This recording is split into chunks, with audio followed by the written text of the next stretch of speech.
What if DJ Jazzy Jeff and the Fresh Prince got into New York hardcore? That's what we'll be thinking about on this week's What If, How, When, Why.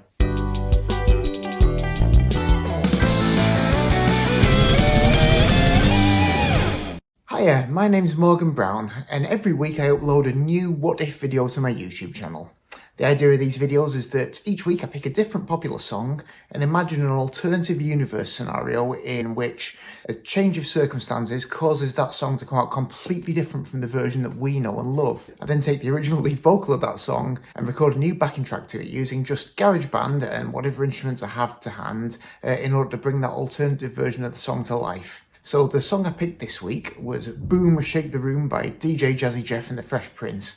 I tried to reimagine that as a 1990s New York hardcore track. So if you haven't had a chance to listen to that yet, here's a little taster. Let's get this one thing clear. There's only one reason why I came here. The way that I wanted to do it, tell you what's up. The way that I wanted to do it, tell you what's up. The way that I wanted to do it, tell you what's up.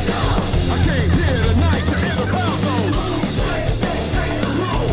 Boom, shake, shake, shake the room. Boom, shake, shake, shake the room. Take, room. Yo, y'all ready for me yet? Well, yo, are y'all ready for me yet? Well, yo, are y'all ready for me yet? Well, here I go, here I go, here I go, yo! Now, I guess for pretty much anyone around my age, Jazzy Jeff and the Fresh Prince were a kind of ubiquitous presence in popular culture while you were growing up. Partly because of their string of hit records, but also partly because of the Fresh Prince of Bel-Air, the sitcom that Will Smith starred in and that Jeff Towns, Jazzy Jeff, also tended to have frequent cameos in, being thrown out of the door of Uncle Phil's mansion. And I think probably for a lot of people, they were a real gateway into hip-hop. I mean, the records that they made themselves, it weren't bad. I mean, they were definitely lightweight. Maybe Will Smith's not got the greatest flow of all time, but it was a likeable, engaging kind of presence. Jazzy Jeff was pretty good on the decks, still is, I'm sure. And they made catchy, if lightweight, records that just kind of got people hooked, and I imagine they were a lot of people's way into hip-hop back in those days. I think they only began as a duo because Jeff was doing a DJing gig somewhere and his regular hype man hadn't turned up, so Will Smith just got drafted in to perform that role, but did it so well that they became an established duo themselves. And I think the first record came out about 1986 or something, built up a following over a few years, and then obviously when the sitcom started, that just kind of pushed them to a new level of popularity. And by the time of Boom Shake the Room and its parent album Code Red, the hip-hop landscape had changed quite a lot. I guess when they were coming through, there's quite a lot of fairly just kind of fun, lightweight hip-hop. It wasn't necessarily all too heavy. I mean, you had Public Enemy, but at the same time you also had the Fat Boys and Biz Markie, and there was a fair amount of that kind of golden age hip-hop stuff that didn't feel like there was anything wrong with being light and goofy and fun. Whereas by the time you get into the 90s, gangster rap has really sort of burst through from the underground and kind of taken over the mainstream to a larger extent. And I think on that Code Red album, you can definitely hear some evidence of them just trying to toughen up that sound a little bit. I mean, Boom Shake the Room is, by Jazzy Jeff and the Fresh Prince standards, it's pretty hard hitting. There's definitely tougher beats, there's more use of classic old school soul and funk samples in there too, so just a bit of a kind of tougher, grittier sound. And it would have been interesting to see if they could have continued in that direction, but it wasn't to be. I guess at the time, Will Smith's star was ascending, and throughout the 90s and well into the 2000s, he was one of Hollywood's biggest leading men, so he's getting those film roles, and I think music already was becoming a secondary thing, so he was still making solo albums for a good few years, and still managed to carry on having success with a sort of relatively light-hearted novelty hip-hop, if you will, but there was still always a bit of a sense that he wanted to do something tougher. His most recent album, Lost and Found, which hell of a long time ago now, but that was definitely another attempt to just sort of give himself a bit of an edge. Didn't really come off all that well, as I recall. It's a strange thing, Will Smith trying to belatedly get hip-hop credibility after years of being just a sort of beloved middle-of-the-road entertainer, but that's what he wanted to do. Didn't really work, and it hasn't released another note of music since, although I believe there's a new album due out sometime this year, which will be interesting to see what direction he takes on that one.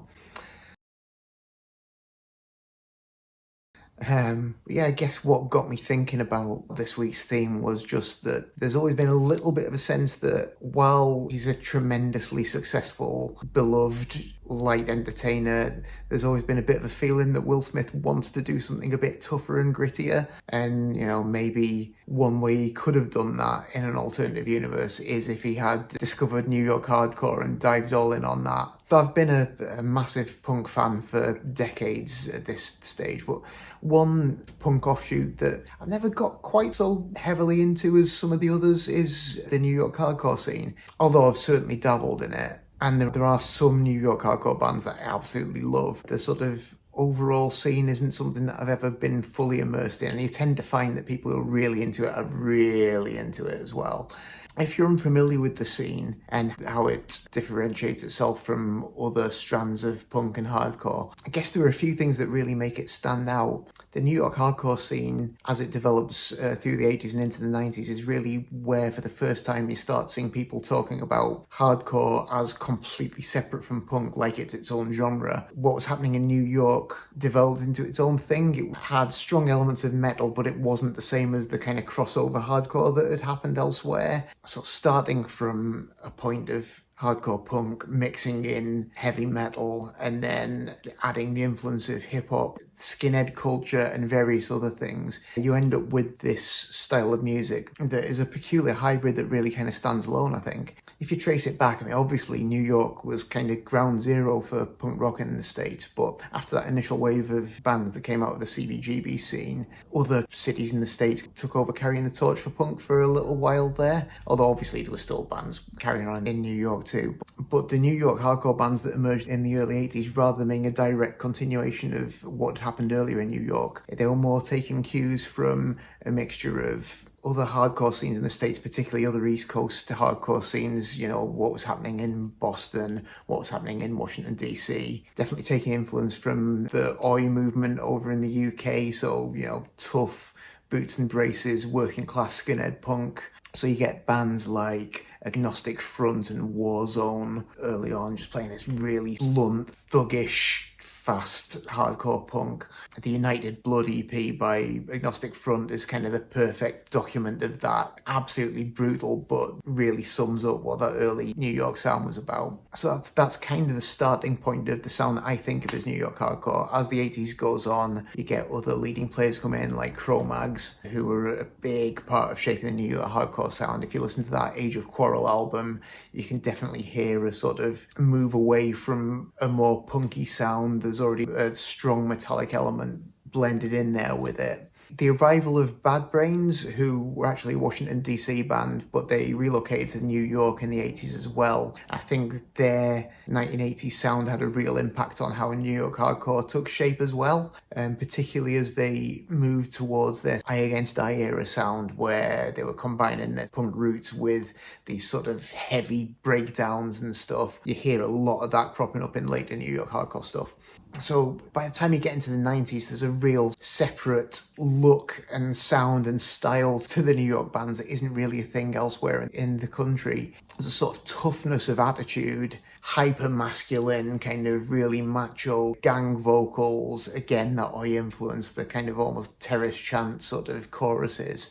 It's retaining some of the kind of speed and aggression of punk rock, but then it's also using slower, heavier tempos as well for these really devastating kind of half-time and quarter-time breakdowns. And it's incorporating a lot of metal, but only really the kind of heavy riffing. It takes away a lot of the frills and a lot of the pageantry of metal and just keeps the heavy hardware, if you will. So that's when you get bands like Sick of It All, who are one of the most successful bands to come out of that scene, Madball, who really sort of embody that whole tough guy attitude, and there's so many more, 25 to Life, Crown of Thorns. There's the whole beatdown subgenre started by bands like Bulldoze, just a subset of New York hardcore that really emphasizes those bludgeoning, slower breakdowns, less of the kind of fast bits, just concentrating on the parts where the mosh pit gets to kill each other.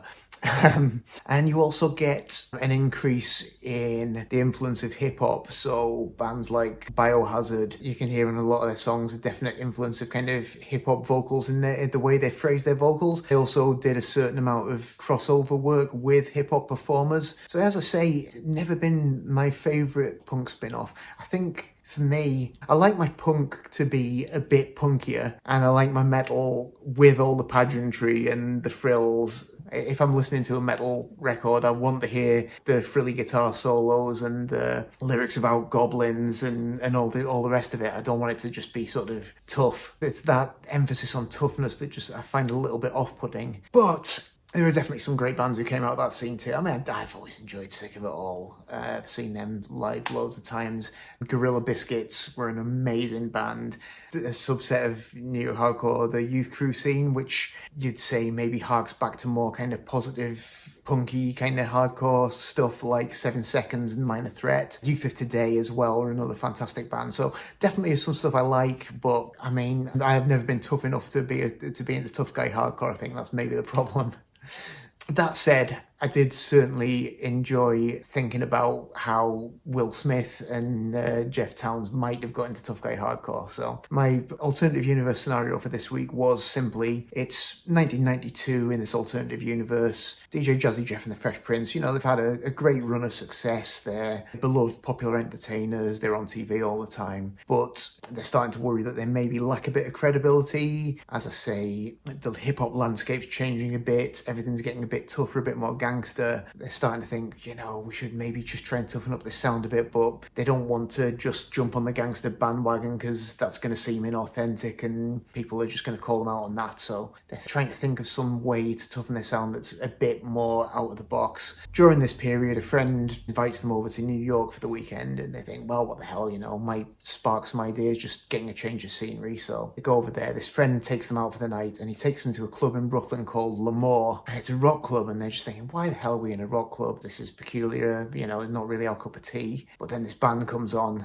and all of a sudden they're hearing this music it's got that tough edge that they've been looking for. It's hard, it's heavy, parts of it are really fast and kind of breathtaking, but then parts of it are really slow and punishing. And most exciting of all, the vocals, although they're screamed in this kind of hardcore voice, they're unmistakably a hip-hop like phrasing to them. And it turns out the band that they're watching is Biohazard, instantly converted. So, you know, they learn all they can about this style of music and decide that that's what they're going to have to do. So they go back home, go back to the studio. Jazzy Jeff just gets rid of all the beats that he's made for these songs, and they recruit a live band, just call the live band Fresh Prince rather than Jazzy Jeff and the Fresh Prince, because obviously it's a full band now, not just a duo, and work up these New York hardcore style versions of these new songs. So they deliver this album, much to the bemusement of their record label, and then go on a little club tour to just test out this new band on the road. And hardcore audiences are initially a bit hostile. They think, what's this guy doing, trying to move into our thing? But he's so obviously passionate about it and so obviously really sincere in his commitment to this musical style that they end up warming to him and to Jazzy Jeff. And Fresh Prince find themselves embraced by the scene. But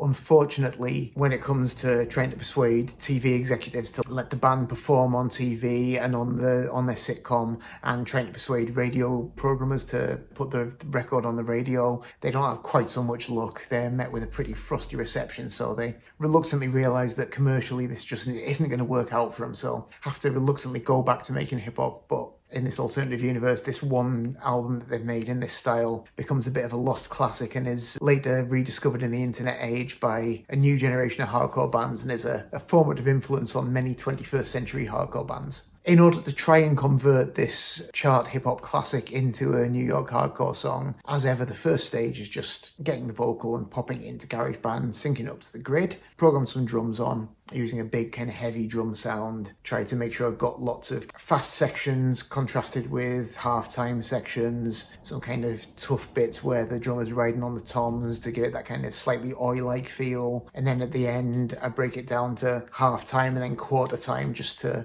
get a real kind of crowd-killing kind of mosh part going. Played on some bass, didn't do anything too fancy, just essentially doubled what the guitar was doing but an octave lower, but just with a nice kind of growly tone just to underpin everything there.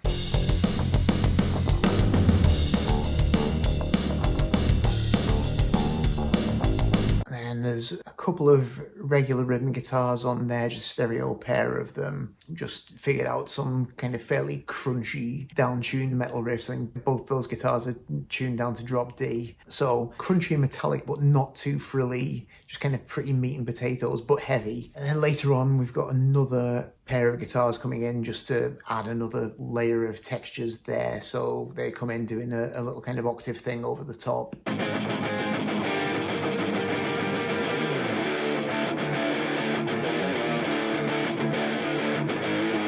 And that was about it musically. I didn't want to do too much in terms of layering up, because anything else that I added on was just going to sound inauthentic to the genre I was aiming for. The only one other thing I added in was the GarageBand kit I was using for the programmed drums didn't have a China cymbal, and there's a breakdown section where I could just hear in my head the drummer keeping time on the China cymbal while the crowd kind of stalk around ready to explode, and I needed that, so I sampled the China cymbal just from a sample of someone playing one on YouTube, and just worked that sample in there with the kit, so that one little breakdown section.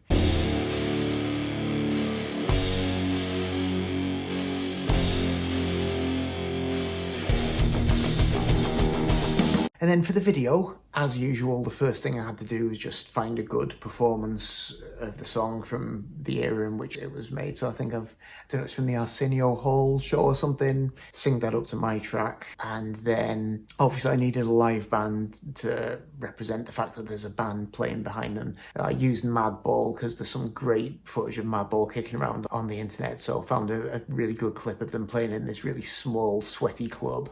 So we've got Madball in there as the backing band. And then I found a great documentary about the 90s New York hardcore scene with some amazing crowd shots. So I've got just a few bits of the crowd going ape shit in there as well, just to create a bit more of that atmosphere. And then just to top it off, my usual selection of mocked up gig posters and flyers, just to insert Fresh Prince in with all of these hardcore luminaries. So hope you enjoyed it. I had loads of fun making it. As I say, not the genre of hardcore I'm most familiar with, but I enjoyed diving into it and just trying my hand at that. If you did enjoy it, please let me know down in the comments. Also, like and subscribe. I always really appreciate that. And if there's anything you'd like me to try in coming weeks, any artists you'd like me to take a closer look at, any songs you'd like me to try my hand at, or any genres you'd like me to investigate, please do let me know as well. I always appreciate your suggestions there too. But otherwise, that's all from me for this week. So thanks very much indeed for watching, and I will see you next time.